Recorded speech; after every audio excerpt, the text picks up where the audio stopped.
I will summarize the main deficiency of the existing economics theory is there's no links to the society, those coherent links. There's a methodology, rationalistic and not evolutionary. The analysis is capital-oriented and not human-centered, and there's a lack of historical consciousness. One must say that influential and well-known economists are quite aware of these societal implications, but they accept them because they confirm the existing situation, and for this reason it is important to have a new view on the economic process which opens up toward the future and not conserving the existing power structure, the economy and things like this, and the society who produces many detrimental effects. So I will just very shortly refer to the turn from the political economy to economics, to the degradation of economic development to economic growth, to the degradation of production to physical concepts instead of societal processes, the downgrading of labor to a source of income and consumption, and confining economics to the nation states.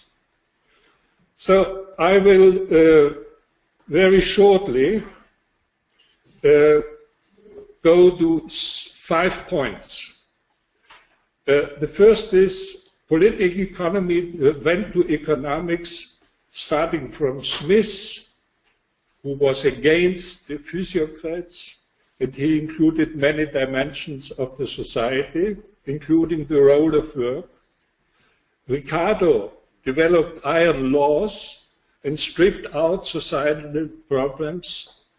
The marginal return to the consumer, the neoclassical emergence in 1860 about, proclaimed stability, not referring to the stocks, which is the main source of power. General equilibrium theory confirmed this mathematically. Erich Hoedl, who knows maybe this neoclassical theory, neoliberal, enriched this neoclassical theory to a certain extent, but neglects the instabilities and the open development of the societal and economic process. Keynes introduced the state.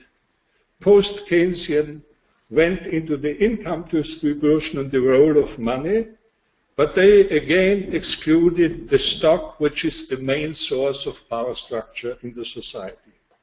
So the critical points are, we have to embed the economy into the society. Polanyi, one of the famous writers on this subject, defining what instabilities are and what openness of the economic process might be, and again the distribution of stocks, its organization and the values according to them, according to which they are handled. Societal development went down to economic growth. They are mainly formalistic by stylized facts, golden ages and things like this, and have no view on the society as a whole, but they exclude also many variables of the economic process, like the distribution of income and wealth. Traditionalists, former traditional institutionalists like Veblen and others, tackled some societal problems and saw this threat of stagnation, but they wanted to have more demand or more capital investments, and by this economic growth. It means the solution was economic growth of a separated economic process within the society. Ecological and social limits led to concept of a socio-ecological market economy and things around this discussion, increasing financial instabilities, and they saw that this financialization was a burden on the productive sector, which contributed to stagnative tendencies. So, it is very important that we need, in the discussion of societal development, historical consciousness, because historical consciousness shows us in how far we are in the era of transition, or the direction of a new path of economic and societal development, and not only going into the traditional enhancing of economic growth and the side payments for the social weaker and social groups which are not have profits from higher economic growth. The formalistic reductionism of development, the limits of nature, financialization, and the characteristics of a transformation period, in my view, they are the most important in this subject of growth and development, the most important points to be taken up by a new economic theory. Even more importantly, I think, is that we are going from wealth creation to physical production since many decades. And this is the combination of capital, labor, and technical progress, which could be substituted by price relation. In contrast, it is societal innovation, which is the driver of a new combination of the so-called factors of production. We have a tendency in this area that we have transaction costs, property rights, principal agents, and things like this, which show the social process of production more clearly, but only to a certain extent. It is only for a better functioning of firms. They give positive elements in the firms, but at the same time they are going to more economic success by entrepreneurial behavior or some factors of the socio-technological system in the firms.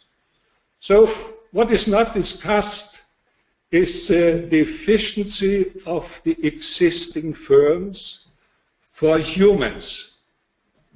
It is only discussed in economic terms, or otherwise said, capital-oriented. We make better use of the capitals within the firms.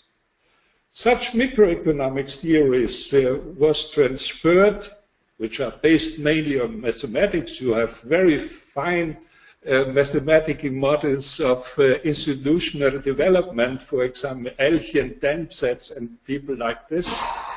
But they rest on the main economic area, isolated from the society. They deduce the GDP indicator and do not refer to the fundamental structural changes we are undergoing now, which is the private sector, the formal sector, private sector is changing dramatically without questioning fundamentally the economic dimension. In the public area, you have mainly this strength of limited debts in the public. Neoliberals are mainly responsible for this. And we do not know what happens really in the alternative sector.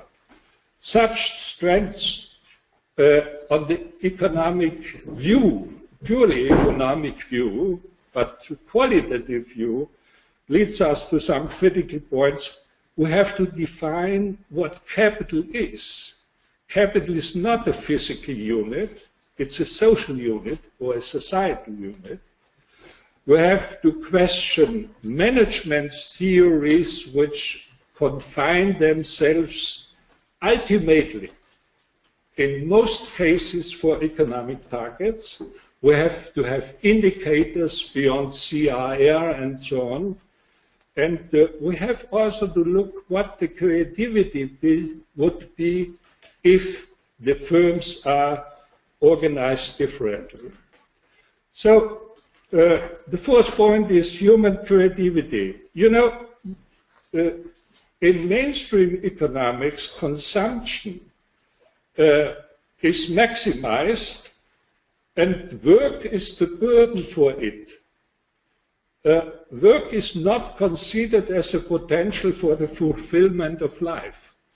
So we have just one side of the activities of people, and this overlooks the value of work itself have to be maximized to unfold the creativity and productivity for the firm as well as for the society. So we have a lot of strategy how you can more efficiently produce consumer goods and so on.